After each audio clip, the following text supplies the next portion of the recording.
Hello my dear friends, good evening. कैसे हैं आप लोग?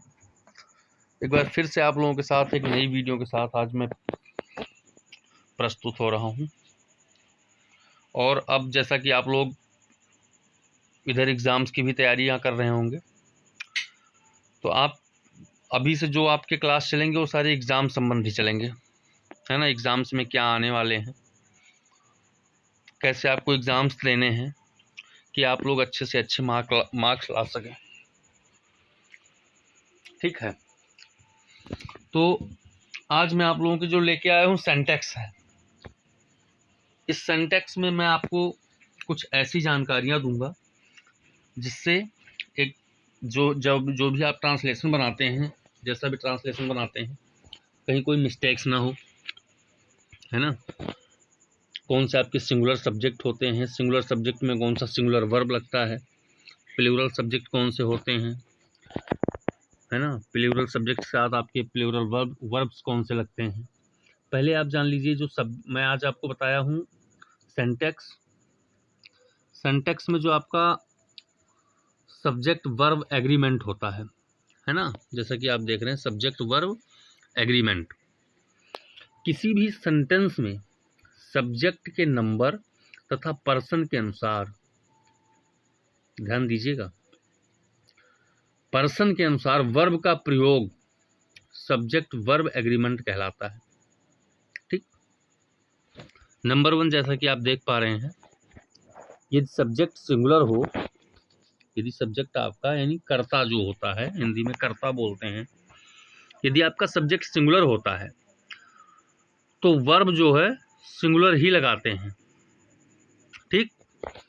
और यदि आपका सब्जेक्ट प्लूरल है तो वहां पे हम वर्ब प्लूरल का प्रयोग करते हैं। ठीक है, अभी मैं बताऊंगा कैसे, किस तरह से यूज करते हैं।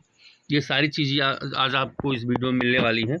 बट सबसे पहले आप लोग ये देख लीजिए कि सिंगुलर सब्जेक्ट और सिंगुलर वर्ब कौन से होते हैं, कौन से प्लूरल सब्जेक्ट होते हैं, कौन से प्लूरल वर्ब्स होते हैं। तो जैसा कि आप इस नेक्स्ट पेज में देख पा रहे हैं, सिंगुलर सब्जेक्ट आई, यू,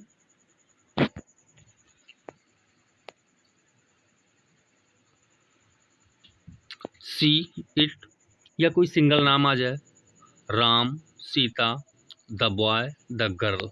ठीक है, ये क्या होता है आपका, ये होता है आपका सिंगुलर सब्जेक्ट। प्लूरल कौन कौन से होते हैं? अब देखिए, सिंगुलर सब्जेक्ट तो ये हो गया। अब सिंगुलर सब्जेक्ट के साथ सिंगुलर वर्ब यानी हेल्पिंग वर्ब और मेन वर्ब दोनों, ये कैसे लगाते हैं, क्या क्या ये होते हैं।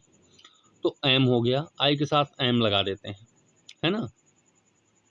Is, was, has, does, rights, है ना। राइट आपका प्लूरल वर्ब होता है और राइट्स अगर यस लग गया तो आपका सिंगुलर वर्ब होता है। अभी मैं इसमें जो विभिन्नताएं हैं, है ना, नाउन और वर्ब में, ये अभी आपको नेक्स्ट पेज में मैं समझा रहा हूँ। ड्रिंक्स हो गया, रीड्स हो गया, अगर कहीं रीड्स लिखा है तो ये आपका सिंगुलर वर्ब है, प्लूरल नहीं है। केवल रीड लिखा हुआ है तो ये आपका प्लूरल वर्ब में आएगा, है ना। ये आपके हमेशा प्लूरल सब्जेक्ट के साथ ही लगेगा।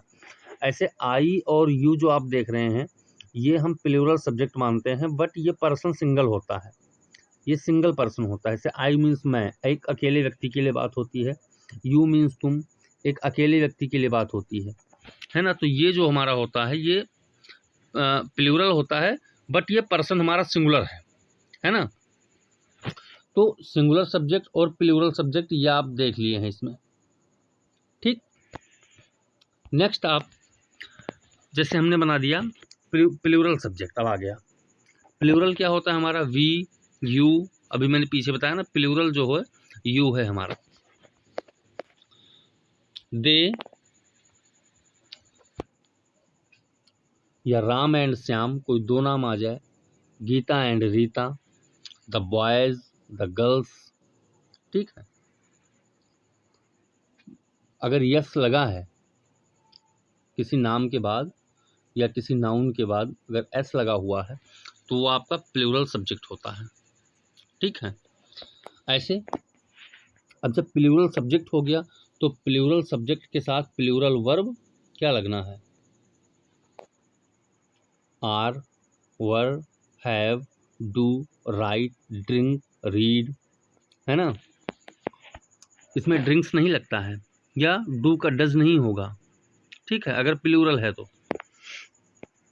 अब देखिए, अगर आपका कोई नाउन है, ठीक है, बहुत टिपिकल है, थोड़ा ध्यान दीजिएगा आप लोग। अगर आपका कोई नाउन है, उसमें यस, ई एस या आई ई एस लगा हुआ है, किसी भी नाउन में, जैसे बॉयज, द गर्ल्स, है ना, द टीचर्स, यानी अगर उसमें आपका यस या ई एस लगा हुआ है तो वो आपका प्लूरल नाउन होता है। यस या ई एस अगर लगा हुआ है नाउन में किसी में, तो वो आपका प्लूरल नाउन होता है। बट अगर किसी वर्ब के लास्ट में यस, ई एस या आई एस लगा हुआ है तो वो आपका सिंगुलर होता है। ये दो डिफरेंस होते हैं, विशेष ध्यान दीजिएगा। नाउन और वर्ब में ये दो मेन डिफरेंस होते हैं कि अगर किसी नाउन में यस या ई एस लगा हुआ है तो वो तो प्लूरल नाउन होता है। बट अगर किसी वर्ब के अंदर यस, ई एस या आई एस लगा हुआ है तो वो वर्ब जो है, वो आपकी क्रिया जो है वो सिंगुलर हो जाती है ना। अगर हमने लिख दिया कि ही रीड्स बुक, तो रीड्स हमने लगाया ना, ये सिंगुलर हो गया। वर्ब के अंदर हमने यस लगा दिया तो ये हमारा सिंगुलर हो गया। और बुक हम जो लगाया, तो बुक क्या है हमारा, बुक तो हमारा ऑब्जेक्ट है। ही हमारा क्या है, सिंगुलर नंबर है ना, ही हमारा सिंगुलर है। और हमने रीड की जगह पे रीड्स अगर लगा दिया, रीड की जगह पे हमने अगर रीड्स लगाया तो वो सिंगुलर बनेगा, क्योंकि वर्ब के अंदर अगर हम किसी वर्ब में यस या यस लगा देते हैं तो वो वर्ब हमारा सिंगुलर हो जाता है, ठीक है। ये किसी सेंटेंस का सब्जेक्ट एक सिंगुलर नाउन हो तो इसके साथ सिंगुलर वर्ब का प्रयोग करते हैं, ठीक है। जैसे हमने अभी लिख दिया, मान लीजिए कि मोहन वॉज ऑलवेज लेट, ठीक। मोहन, अब मोहन चूंकि क्या है, और ये हमारा सब्जेक्ट है। वाज सिंगुलर, हमने हेल्पिंग वर्ब ले लिया, चूंकि मोहन अकेला है तो सिंगुलर वर्ब ले लिया। ऑलवेज मीन्स हमेशा, और लेट मीन्स देर से देर रहता है, हमेशा लेट रहता है। मोहन हमेशा लेट रहता है। बट अगर मैं ऐसा लिख दूं कि मोहन वर ऑलवेज लेट, तो ये रॉन्ग हो जाएगा आपका। क्यों? क्योंकि मोहन सिंगुलर है, वर आपका क्या है, ये आपका प्लूरल हेल्पिंग वर्ब होता है। तो अगर सिंगुलर सब्जेक्ट है तो वहां पे हम सिंगुलर वर्ब ही लगाएंगे, जो आपको इसमें दिख रहा है ना। अगर हमारा सब्जेक्ट सिंगुलर है तो हम हेल्पिंग वर्ब भी उसका सिंगुलर ही लगाएंगे, है ना। जैसे ये वाज है आपका सिंगुलर, तो ये लगा दिए, वर लगाते ही गलत हो जाएगा, ठीक। आई, आप देख रहे हैं ना, मैंने बताया अभी पीछे आई दिखाया हुआ है। मैं का प्रयोग सिंगुलर सब्जेक्ट के रूप में होता है, लेकिन सिंगुलर अथवा प्लूरल वर्ब का प्रयोग होता है, ध्यान दीजिएगा। जैसे हमने लिख दिया कि आई एम अ टीचर, तो आई आपका क्या है, सब्जेक्ट है। एम मीन्स हूँ, अ टीचर मीन्स अध्यापक। मैंने लिख दिया मैं एक टीचर हूँ, ठीक है। मान लीजिए मुझे कहना है कि मैं एक स्टूडेंट था, तो मैं लिखूंगा आई वॉज अ स्टूडेंट। अब देखिए यहाँ पे सिंगुलर वर्ब का प्रयोग, सिंगुलर हेल्पिंग वर्ब का यूज हुआ है, बहुत ढंग से ध्यान दीजिएगा। अगर हमने लिख दिया कि आई वॉज अ स्टूडेंट, ठीक है, मैं एक विद्यार्थी था, तो यहाँ पे वाज लगेगा आई के साथ। बट अगर मैं ये लिख दूं मेरे पास एक साइकिल है, तो यहाँ पे हेल्पिंग वर्ब हैज़ नहीं लगेगा, यहाँ पे आपका हेल्पिंग वर्ब प्लूरल का लगेगा, आई हैव अ साइकिल। क्योंकि मैंने बताया है कि जो आपका आई वर्ड है, इसमें हेल्पिंग वर्ब जो आपका होता है ये सिंगुलर और प्लूरल दोनों लगते हैं। ये एक मेन कंडीशन की बात होती है, कहाँ पे सिंगुलर लगता है, कहाँ पे प्लूरल लगता है, अभी आपको बता रहा हूँ मैं। अब फिर मान लीजिए मैंने लिखना है कि मैं एक पत्र लिखता हूँ, तो आई राइट अ लेटर, ठीक। अब यहाँ फिर आपका आई प्लूरल के रूप में यूज हो गया, है ना। चूंकि राइट का हमने राइट्स नहीं किया है, आई राइट अ लेटर, मैं एक पत्र लिखता हूँ, ठीक है। यू जो मैंने आपका बताया है, यू मैंने भी आपको इसमें आप देख रहे होंगे यू मैंने आपका लिखा हुआ है सिंगुलर में भी, है ना, बट यू को हम प्लूरल में भी यूज करते हैं। कैसे? यू का प्रयोग सिंगुलर अथवा प्लूरल के रूप में प्रयोग होता है तथा इसके साथ प्लूरल वर्ब का प्रयोग होता है, यानी इसके साथ जो वर्ब होगा वो बहुवचन का ही यूज होगा। जैसे तुम एक स्टूडेंट हो, you are a student, are लगेगा, इज नहीं लगना है, ठीक है। यू के साथ हमेशा प्लूरल वर्ब ही लगेगा। यू आर अ इंजीनियर्स, ठीक है। यू गो दियर, गो आपका क्या है, अभी गोज कर दो तो सिंगुलर हो जाएगा, बट गो लिखा गया, है ना। तो यू पर्सन तो अकेला ही है, तुम इंगित कर रहा है तुम अकेले के लिए, बट यहाँ पे जो आपका हेल्पिंग वर्ब लगेगा वो हमेशा प्लूरल नंबर का लगेगा। यू आर प्लेइंग, तुम खेल रहे थे, फिर आपका यू के साथ वर लग गया, वाज नहीं लगा, है ना।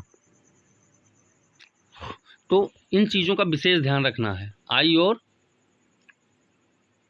यू के साथ, ठीक है। तो ये आपके सिंटैक्स हो गए हैं, ये आप लोग विशेष इस पे ध्यान दीजिएगा क्योंकि ये चीज़ें आपके एग्जाम्स में आने वाली हैं। अगली वीडियो में आपको मिलने वाली हैं कि आपके एग्जाम्स में क्या क्या चीज़ें और आने वाली हैं। मैं पूरा सिलेबस एक बना के आपको देने वाला हूँ, है ना। इसमें अभी आपको नेक्स्ट पढ़ाना है डू डज कैसे लगाते हैं, है ना, मतलब निगेटिव हम कैसे बनाते हैं। तो ये सारी चीज़ें आपको इस वीडियो में मिलने वाली हैं। तो आज के लिए मैं सिंटैक्स में केवल इतना ही बता रहा हूँ, इतनी चीज़ें मैं केवल ज़रूरी समझ रहा हूँ। इतना पहले आप लोग इसको तैयार कीजिए, है ना। इतनी चीज़, इससे क्या होता है कि आपका जो आपके अंदर जो मिस्टेक्स हैं, छोटी छोटी गलतियाँ होती हैं, वो आपके सब्जेक्ट वर्ब और ऑब्जेक्ट के हिसाब से ही होती हैं। तो आपका सब्जेक्ट, अगर आपको ये पता लग गया कि किस सब्जेक्ट के साथ हमें कौन सा हेल्पिंग वर्ब लगाना है, तो आपका ट्रांसलेशन समझ लीजिए कि 60% कोई मिस्टेक्स नहीं होने वाली है ना।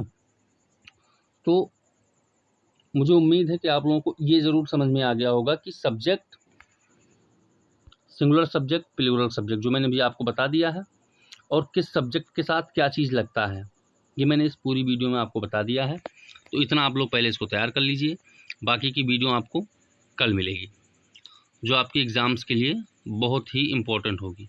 तब तक के लिए गुड नाइट, जय हिंद, जय भारत।